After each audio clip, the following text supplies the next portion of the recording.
Fala, meus queridos otakus, como vocês estão? Espero que estejam maravilhosamente bem. Sejam bem-vindos ao canal do Overdrive Anime. Estamos por mais um vídeo aqui falando de Danmachi, quinta temporada, e nesse vídeo eu vou falar sobre os episódios 8 e 9. Tem coisa pra caramba que eu vou falar aqui, porque cortaram coisa pra burro aqui. Simplesmente a produção do anime deu assim, cagou pra tudo que aconteceu. Eu fiquei surpreso, né? Tanto que eles estão cortando, gente. Eles estão cortando coisa pra burro, gente. Né? E nesse episódio, tem questão do contra-ataque, né? Principalmente aí a reafirmação de Bell, o contra-ataque. Teve coisa pra burro que cortaram, principalmente da Estia, do Hermes também, quando ele percebeu que tinha alguma coisa que não tava ali bom, sabe, não tava no lugar. Vou trazer aqui nesse vídeo, fica comigo que tá muito bom, tá bom? Mas antes, peço que você se inscreva caso não seja inscrito. Verifiquem se são inscritos no canal. Caso não, se inscrevam. Famoso triplo C, curta, comente e compartilhe o vídeo para ajudar no crescimento do canal, ajudar no engajamento, alcançar o maior número de pessoas possível. A sua ajuda é imprescindível, beleza, gente? Dito isto, bora pro vídeo. O episódio 8 de Danmachi, quinta temporada, começa aí com o treinamento de Bell junto com Redin. Redin acaba pegando muito pesado no treinamento de Bell, fere bastante Bell. Ele é gravemente ferido e mesmo assim Redin não para de atacar. Os outros mesmo precisam parar ele, senão ele poderia ultrapassar esse limite. Redin, ele quer fazer Bell se provar como digno do amor de Freya, já que ele acabou conquistando o coração dela de primeira, então ele precisa se provar. Por isso o Redin pegava pesado no treinamento dele. Tanto o Freya quanto a sua família começam a ficar ansiosos, porque Bell, apesar de tudo que eles fizeram contra ele, não se quebrou. Continua intacto, continua apegado às suas memórias e ele continua rejeitando os encantos de Freya. Então isso começou a incomodar muito a família como um todo, inclusive a própria deusa. Eles começaram a entrar em desespero e se apressam, né, no processo de quebrar o Bell. Intensificam o treinamento dele para que ele possa ter um colapso mental mais rápido, já que o plano deles original era quebrar ele aos poucos, e dessa maneira ele cederia aos encantos da deusa. Como esse processo inicial não está dando certo, ele não recua absolutamente nada. Ainda continua apegado às suas memórias e não se quebrou, apesar dos questionamentos, né, que ele tem. Então por isso que a família como um todo começou a intensificar esse treinamento dele para quebrar de uma vez, ter um colapso mental, e dessa maneira ele possa cair nos encantos da deusa e ser todo dela. Asfi consegue se encontrar com Estia para compartilhamento de informações, para que possa conseguir progredir com o plano. Asfi informa para Estia sobre a família Freya estar desesperada em relação a Bell, já que ele não sucumbiu à nova realidade criada pela própria Freya, então eles acabam entrando em desespero para tentar desgastar ele, para que possa se quebrar e sucumbir à nova realidade. Em outras palavras, o plano de Freya não estava indo tão bem como eles achavam que poderia ser. Então Estia acabou deduzindo que esse poderia ser o tempo certo para contatar Hermes e dar o bilhete que ele mesmo escreveu para ele. Bell começa a questionar sobre o motivo dele estar com a família Freya, sobre o objetivo dele estar ali. A questão dos treinamentos infernais, o dia a dia, né? Para que serviria tudo aquilo no caso? E Freya pede para que Bell durma com ela aquela noite. No caso, ele só dormiria com ela, né? Ele de fato, né, começa a questionar se deveria simplesmente desistir, aceitar aquela nova realidade, aceitar que aquelas memórias que ele tinha era só um sonho, que não eram verdadeiras, já que ao lado de Freya era aconchegante, era quente, fazia ele de uma certa maneira se sentir bem naquela situação. Então ele começa a questionar se não seria melhor simplesmente desistir e aceitar tudo aquilo. Como um esquadrão da família Locke está voltando das profundezas da dungeon, então a família Freya começou a tomar medidas para que Bell não encontre eles, para que todos sejam encantados assim que saíssem da dungeon. O anime mostra que Bell todos os dias sai pela cidade para tentar encontrar informações sobre Cir. Mesmo Redin dizendo para ele desistir, Bell segue tentando mesmo assim. Aqui o anime ele pelo menos mostrou que Bell não estava parado, pelo menos isso, porque nos episódios passados a Novio deu mais detalhe, falando que ele ia até a dungeon e toda parte ali, né? O anime só deu uma triscada, né, nessa informação, né? Só uma triscada, mas pelo menos já é alguma coisa, né? E quando ele entra em contato com Mamma Mia, né, a mesma acaba se revelando que ela foi da família Freya, que só tinha se rebelado e parado de ajudar a família. Mas ela não iria contra a deusa e não a desrespeitaria. Então ela não contou para Bel sobre o que a Freya fez e nem sobre a Cir. Mas dá um encorajamento a Bel, no estilo de Mamma Mia, né? Para que ele possa levantar a cabeça e seguir em frente com suas convicções. Bel achou estranho as palavras de Mamma Mia, né? O uso das mesmas palavras do passado, o fato dela ser da família Frey, isso fez Bel questionar se ela não se lembrava das coisas como ele. Mas como ninguém o conhecia como membro da família Styr, novamente ele se questiona se não deveria simplesmente aceitar tudo e se entregar à deusa Freya. Mas as palavras de Mamma Mia ressoaram na cabeça de Bel, refazendo sua convicção e determinação em seguir em frente e confiar em suas próprias memórias. E finalmente Bel se encontra com a única pessoa que faltava, que era Aize. Ele questiona se ela se lembrava quem ele era, e apesar dela não se lembrar, as emoções, os sentimentos, a vontade que estava nela fizeram ela se lembrar dos acontecimentos passados, mesmo não se lembrando da pessoa em si. Mas o subconsciente dela alertava que o que estava faltando, o esquecido, tinha algo faltando. Isso ajudou na determinação de Bel que aquelas memórias dele não eram uma maldição, e foi a realidade dele. Isso trouxe de volta. Até mesmo o treinamento dele com o Rei Edi melhorou, as táticas dele, as habilidades dele, ele acabou se lembrando de todo o treinamento que ele tinha feito no passado com a Aizen, as técnicas que ela ensinou para ele, o jeito de lutar, ele acabou se lembrando de tudo. Ele até melhorou na forma como enfrentou o Redin. Até, além de reafirmar sua determinação de que ele não fazia parte da família Freya. E no final do episódio nós temos uma cena do deus Hermes.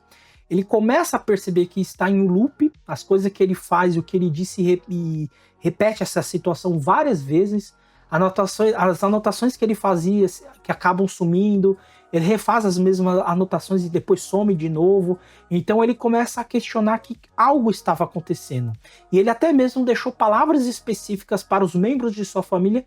Com isso ele percebeu que alguém estava modificando o seu entorno. Quando ele chegava mais próximo da verdade, então a memória dele era resetada e ele não lembrava mais de nada. Então, no caso, ele teria que tentar descobrir sem pensar demais, sem chegar às vias de fato. Ele percebeu que alguém criou uma caixa de areia onde eles se encontravam, só não sabia quem era essa pessoa que criou esta caixa de areia. A pessoa que criou a caixa de areia não queria se incomodar, queria deixar as coisas pacíficas e sem modificações, do jeitinho que essa pessoa criou a caixa de areia. E o motivo dessa tal pessoa criar essa caixa de areia é sobre uma pessoa, um elemento que não tinha como controlar. Por isso a criação dessa caixa de areia para manipular a realidade ao seu redor. Hermes acabou percebendo que quando ele descobrisse essa resposta, a memória dele seria apagada novamente. Ele estaria de volta ao ponto de partida. Então de dentro seria impossível ele conseguir escapar dessa tal caixa de areia. E gente, eu vou falar, o Hermes ele é muito astuto. Ele é inteligente demais. Porque sozinho ele conseguiu perceber o que estava acontecendo. Apesar de a mente dele ser resetada várias vezes, mas ele conseguiu deixar meios, medidas lá para conseguir burlar isso e aos poucos chegando às conclusões corretas. Para você ver que ele não é para brincadeira, hein? E como ele percebeu que a Asf não estava ali junto dele, junto com a família, então ele percebeu, ela é a última esperança. Então ele consegue fazer contato com a Asf, dessa forma ele consegue entrar em contato com a deusa Styr, e dessa forma ela consegue entregar o papel que ele mesmo escreveu para ele, né, fazendo ele perceber o que de fato estava acontecendo, né? E no papel estava fazer horário uma lareira. Então finalmente o plano de contra-ataque começou, e aí fica a pergunta, como assim? Fazer horário uma lareira? O que significa isso? Mais pra frente a gente vai ver o significado. E assim termina o episódio 8. E já no episódio 9 começa aí com o Bel reafirmando sua determinação de que ele pertence à família Styr.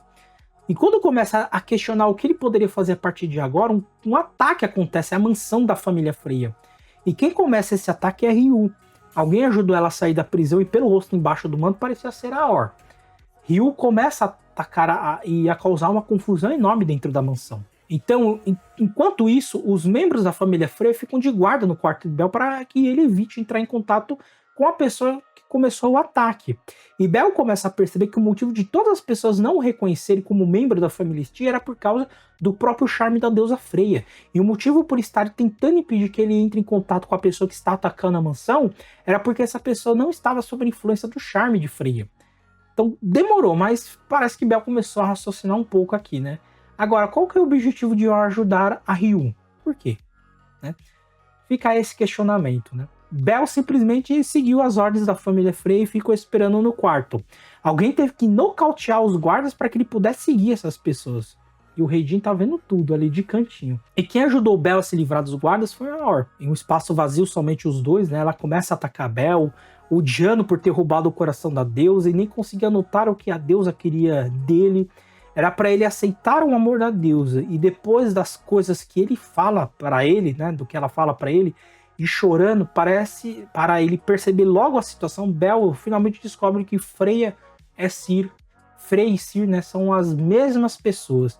E Or também era Cyr e Freya. E depois de tanto tempo, além de Bel saber que Freya foi quem mudou o horário todo, descobriu que Cyr era Freya.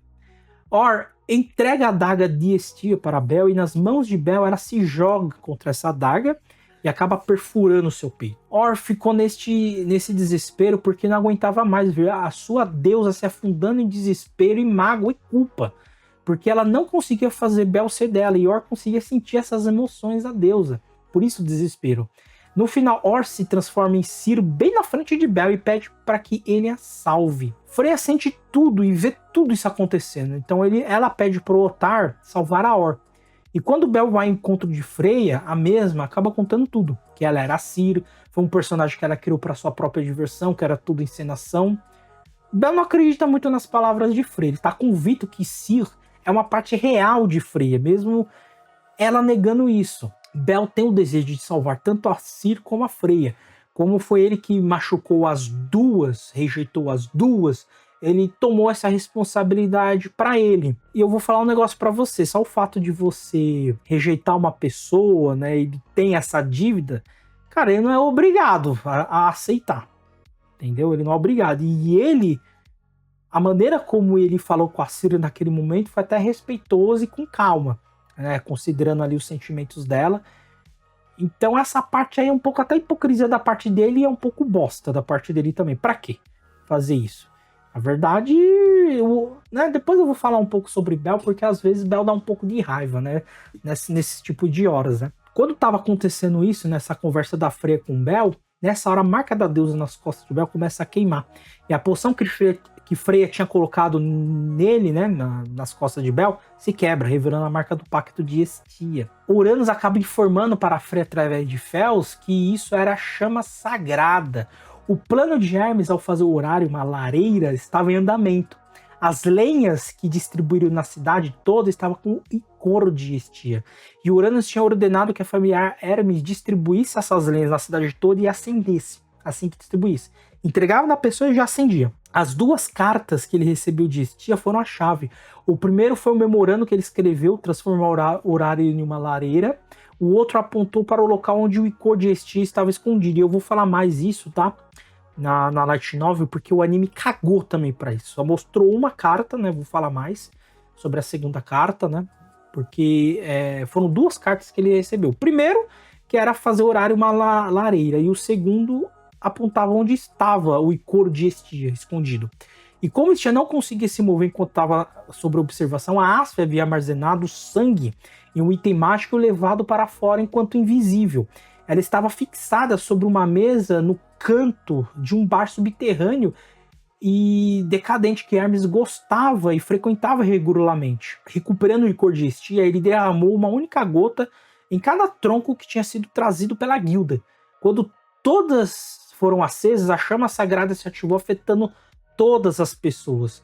Uranus continua dizendo que não tinha como Freya transformar a cidade toda em fantoche, porque Horário é a capital dos heróis, e não tinha como transformar todos em fantoches. Por isso, impediria o nascimento de novos heróis. Então ela não queria isso, já que ela tinha como próprio objetivo em elevar Bel ao status de herói. Então ela não poderia transformar todos em peões que obedecessem às suas ordens. Então isso acabou deixando brechas que eles puderam passar por elas para que conseguisse quebrar o charme dela na cidade inteira. Eles vão recriar um templo no céu. A deusa do ataque que preside a eterna chama sagrada seria a deusa Estia. Até porque ninguém mais aguentava o acesso de raiva de Freya. Estia vai junto com Asf até o topo da dungeon, na verdade, topo de Babel, né? Fica em cima da dungeon. E Estia fala que o icoro dela, infundido toda a madeira que queimava nas lareiras da cidade, eles atuam como canais. Então todas aquelas incontáveis luzes na cidade inteira são como membros da própria família dela. E graças a eles, agora ela pode recriar o templo dela no céu. E com isso ela consegue quebrar a maldição da cidade inteira que o Freya tinha colocado.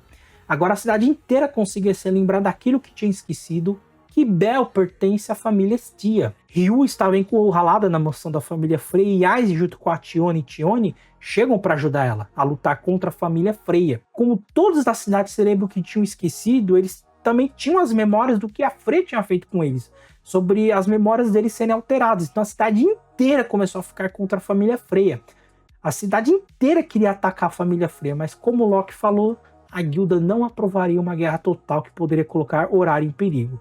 O episódio termina com Freya declarando um wargame contra a família Estia. E dessa forma termina o episódio. Uau, hein, gente?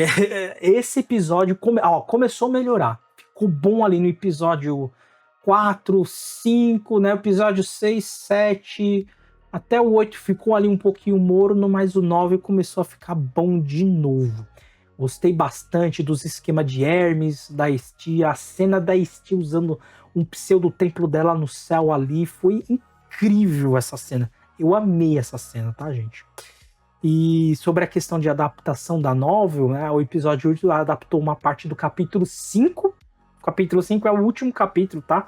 Do volume 17, né? E adaptou uma parte desse capítulo 5. E o episódio 9 continuou a adaptação do capítulo 5, tá? Adaptou aí bem no finalzinho, até o final do capítulo 5. Faltou literalmente 4 páginas para a conclusão do capítulo 5, hein? Para terminar o volume 17. Faltou pouquíssimo ali, tá? Para acabar, mas tá ali no final do volume 17. Tá quase acabando. Sobre as diferenças, tá? Vou falar a diferença do episódio 8 e do episódio 9, tá? A diferença que eu quero falar do episódio 8 é uma informação que a 9 trouxe sobre a família Hermes e do próprio deus Hermes, sobre o que eles faziam e como Hermes começou a desconfiar que algo estava errado. O anime mostrou algumas coisas sobre o que ele fez, né, o que ele fez desconfiar, mas a novel traz muito mais detalhe e muito mais bem explicativo.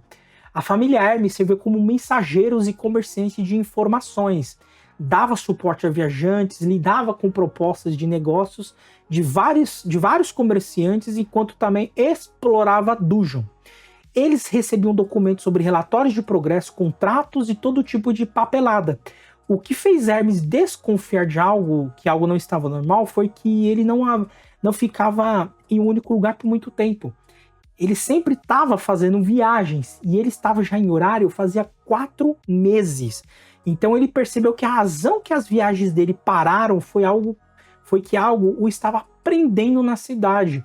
Foi a primeira vez que ele pôde observar a realidade não natural de fora da perspectiva do observador, que algum fator externo o estava afetando. Ele era incapaz de reconhecer a realidade, como se algum limite tivesse sido imposto a ele. O ponto mais conclusivo foi uma carta que ele recebeu dizendo que não tinha nenhuma atualização. Ou seja, ele percebeu que relaxou em contatar Zeus. Gente, isso daqui é uma revelação gigantesca. Porque já foi falado que Bel tem alguma relação com Zeus. E muito provavelmente o avô de Bel é Zeus. E o Zeus, ele sumiu da vida de Bel e deixou ele sozinho ali. Tanto é que ele cresceu ali sozinho e depois foi para Horário. Né? O avô dele foi dado como morto. Mas aqui, além do anime sempre fazer essa conexão de Bel com Zeus, aqui tem... E também, até hoje não falou nada sobre Bel, né? Sobre o avô inteiro dele e também sobre os pais. Quem é o pai e a mãe dele? A gente não sabe. Mas o que a gente tem que saber é que o avô dele sumiu. Caiu ali um barranco abaixo da montanha e sumiu. Só que aqui mostra que Zeus tá vivo ainda. Ele tá fora de horário. E o Hermes tá contatando ele constantemente. Então isso aqui é uma baita de uma revelação. O anime caga pra isso, velho. como que os caras podem cortar isso, meu? Como? Eles cortaram simplesmente a explicação, o que a família Hermes faz, e cortou sobre isso. Qual que foi o fator determinante pro Hermes perceber que algo estava errado ali no horário? E foi justamente isso. O fator determinante foi uma carta que ele recebeu de nenhuma atualização. Ou seja, ele percebeu que relaxou em contatar Zeus. E era um assunto que Hermes conduzia com regularidade. Hermes manteve contato com um certo grande deus que não estava mais na cidade. E ele era sempre cuidadoso para não deixar ninguém suspeitar. Ocasionalmente indo ele mesmo. Esse era o trabalho de Hermes como deus dos mensageiros. E algo que ele fazia por respeito a um antigo vínculo que ele compartilhava com aquele grande deus. E um segredo entre apenas os dois que ninguém mais sabia. Hermes o havia negligenciado por mais de 3 meses, então isso foi o fator determinante para ele. E é isso, gente, ele mantém contato com Zeus, ele sabe onde Zeus está. E mais ninguém sabe, é um segredo só dos dois. Agora, por que não falou pro Bel que o avô dele tá vivo? Aí fica esse mistério, por quê? Que o avô simplesmente abandonou ele? Porque Zeus tá vivo ainda, e tá na Terra. Então, assim, voltando, né, pra Nova, não havia outra explicação para o motivo pelo qual o astuto deus dos mensageiros cessaria a comunicação com Zeus.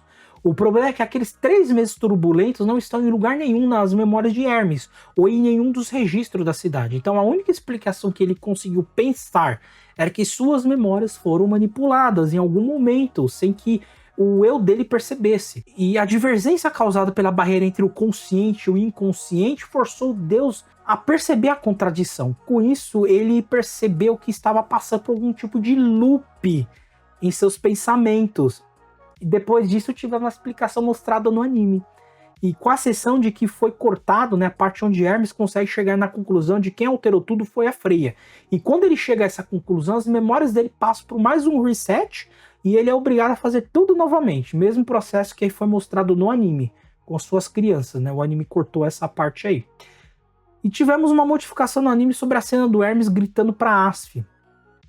Quando ele grita para Asf que a ama, né, como um sinal para ela entrar em contato com ele, na novel foi bem diferente essa parte. Quando ele desconfiou que a Asf não estava presa na caixa de areia como ele, que ela poderia até mesmo estar próxima a ele, esperando uma hora certa, então ele diz as frases que ama ela e para ela voltar para ele, mas isso não foi gritando. Ele falou sussurrando, bem baixinho. Não havia outra maneira de contatar a Asf que ninguém mais percebesse. E faria isso em cada canto da cidade até ter uma resposta. Só que na primeira tentativa acabou obtendo a resposta da Asf. A novel continua falando que alguém invisível passou por ele, sussurrou algo em sua orelha, os olhos de Hermes se arregalaram e ele foi imediatamente atingido pelo desejo de virar-se. Mas ele se conteve. Mesmo que ele se virasse, ela ainda estaria invisível. Ele não poderia encontrá-la. Em seus pensamentos, Hermes fala que estava falando a verdade quando dizia que amava a Asf. As bochechas de Hermes suavizaram-se quando ele imaginou o rosto dela completamente vermelho, enquanto ela olhava para ele com lágrimas nos olhos. Ou seja, esses dois se amam de verdade mesmo. Né? O Hermes está apaixonado mesmo pela Asf. Né? A novel deixa bem claro isso. Né? O anime deixa um pouquinho ali nas entrelinhas, não fala muito bem, né? Mas a novel é bem enfática nisso, né? E temos mais uma informação cortada no anime, é sobre a cena depois do encontro de Hermes com Estia. Né? Ele consegue pegar o papel que tinha entregado para Estia. O anime só mostrou um bilhete. A novel fala que foram 2 bilhetes. O primeiro foi falar para transformar o horário em lareira, o segundo era a localização dos materiais necessários para fazer a lareira, que era o couro de Estia. Né? Essa cena do Hermes, né, da Estia da Asf, foi 3 dias depois que eles perceberem o desespero da família Frey em relação de Bel. E 3 dias antes de Bel entrar em contato com a Aizen, fazendo ele renovar sua convicção, relembrando dos ensinamentos dela e aplicando-os na luta contra o Redin, conseguindo desferir um golpe nele. Só pra a gente saber mais ou menos em que período de tempo a gente tá ali no anime. E sobre o episódio 9, a primeira coisa que eu vou mostrar aqui, que a 9 deixa bem claro o motivo de Yor ter ajudado a Ryu a escapar da prisão. Ela fala pra Ryu causar uma enorme confusão enquanto ela atue. E foi exatamente essa palavra que ele usou. Enquanto eu atuo. Então a Yor liberou a Ryu para causar aquela confusão toda, para que a Rory pudesse se encontrar com o Bell e tivesse aquele momento com ele. A novel cita que tinha um certo elfo com a Rory. A novel não fala qual elfo era, mas quando ela passa pelo quarto de Bell e ele segue ela, e o Redin tá escondido vendo tudo, muito provavelmente era o Redin junto com a Rory. Muito provavelmente. Mas a novel não fala quem é, mas pode ser entendido isso. Tá? Pelo menos isso. Podia ser outro elfo também. A novel traz alguns detalhes na cena de Estia fazendo seu altar no céu em horário toda. Estia, ela, pelo menos a novel tá assim, tá, gente? Ela solta seus longos cabelos negros, deixando cair até a cintura. Depois ela começou a ativar sua magia. Ela começa a recriar o templo de Estia que existe nos céus ali na Terra. A voz de Estia, o calor habitual e a familiaridade gentil nela estavam desaparecendo, e Asf estava vendo tudo isso. Em seu lugar havia uma voz mecânica, totalmente desumana, imbuída de esplendor divino. Enquanto ela entoava a magia, a expressão da deusa ficou vazia. A expressão de Estia. Não havia nenhum traço de humanidade nele. A novel continua que as deusas virginais que podiam rejeitar a força do charme avassalador era um contraponto e um controle sobre as deusas da beleza. Estia foi autorizada a exercer totalmente sua autoridade, não o arcano, mas um fenômeno sobre o qual ela governava, diante de um perigo que ameaçava tanto os céus quanto o mundo mortal. Depois que Horário recuperou sua memória, o anime cortou algumas cenas de algumas famílias e da guilda. Mostrou uma pessoa ou outra ali, mas se concentrou mais na família Locke, pelo menos no anime, tá? Depois que mostrou a família Estia correndo para ajudar Bell, mostrou a família Miyake, Nasa ficou horrorizada, Daphne também, a Cassandra se questionando o motivo dela de não ter ficado ao lado de Bell mesmo com a profecia que ela teve, né? A família Miyake se reuniu para ajudar Bell. Tudo isso foi mostrado, tá, gente? Mostrou a família Takemikazuchi, Oka e Chigusa, junto com o deus Takemikazuchi, pegaram suas armas e foram ajudar a Bell. Foram todo mundo direto para a mansão da família Freya, né? Enquanto isso, a guilda estava em desespero para proteger a família Freya. Exatamente, a guilda queria proteger a família Freya. O chefe da guilda gritava com todo mundo para impedir um confronto entre a família Locke e a família Freya. Senão o Horário seria engolido por um mar de fogo. E até a deusa Hephaísto também ficou furiosa com o que Freya fez. E reuniu toda a sua família para atacar a mansão da Freya também. Então, enquanto a família Hephaísto cercava o sul e o oeste, a família Locke havia se posicionado ao longo do perímetro leste e o norte, leste e norte. Então a mansão de Freya ficou cercada pela família Locke, a família Hephaísto, a família Miyake, a família Takemikazuchi e outras famílias que tinham fortes conexões com a família Estia. Então, assim, foi um caos generalizado que aconteceu ali. Mas me cagou pra isso, meu. Porque, assim, mostrou só algumas pessoas ficando com raiva, mas mostrou uma ou outra ali, meu, mas foram um monte, todas as famílias ficaram pé da vida com o que Freya fez, e eles cercaram, eles fizeram um cerco à mansão de Freya. Todo mundo querendo atacar, eles começaram a atacar os portões, começaram a lutar com os membros da família Freya. O anime cortou isso, infelizmente, só mostrou mais a família Locke ali entrando em confronto com a família Freya, mas faltou isso, eu senti, tá? Pelo menos dava um grau assim de mais assim, tá pegando fogo em tudo, filho, né? O Horário tá pegando fogo, um confronto generalizado ia acontecer, né? E a novel dá mais impressão isso do que foi no anime, tá? Então, assim, gente, de diferentes informações dessa novel foram somente essa, tá? Tivemos também uma cena da taverna da Mamma Mia, né? Com as garotas recobrando suas memórias, mas não foi nada de tão importante assim pra ser relatado, tá bom, gente? Então, basicamente, esse foi o vídeo, tá? Sobre as informações, sobre as diferenças da novel, trazer mais sobre isso, tá? Espero que vocês tenham gostado, tá bom? A maratona continua aí do DAMAT, tá bom? Vou falar aí sobre o episódio 10 e 11 para concluir, tá bom, gente? Mas espero que vocês tenham gostado. Deixe seu comentário sobre o que vocês acharam do vídeo, o que vocês acharam dessas informações que eu trouxe da novel. O que vocês estão achando do anime, tá bom? Sua opinião é muito importante, discordar nunca será ofensa, tá bom, gente? Então eu fico aqui até o próximo vídeo, gente. Fui!